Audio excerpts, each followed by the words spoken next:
Morning Jesus இன்னைக்கு மல்கியா 4வது அதிகாரத்தில் 2வது வசனம் பார்க்க போகிறோம்.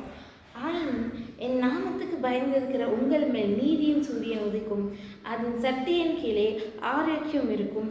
நீங்கள் வெளியே புறப்பட்டு போய் கொழுத்த கன்றுகளைப் போல் வளருவீர்கள். இன்னைக்கு நம்ம ஃபர்ஸ்ட் லைனில் பார்க்க போகிறோம். என் நாமத்துக்கு பயப்படுகிறவர்கள் மேல் நீதியின் சூரியன் உதிக்கும். அமேன்.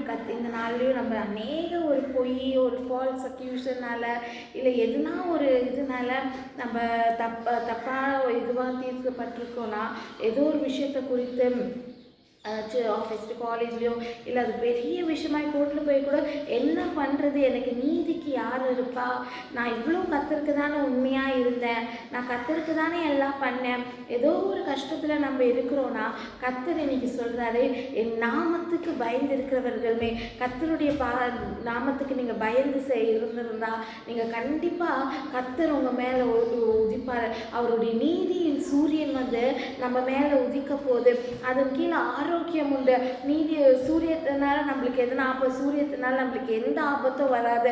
அதுக்குள்ள ஆரோக்கியம் உண்டு. கொழுத்து கன்றுகளை போல இருப்போம்.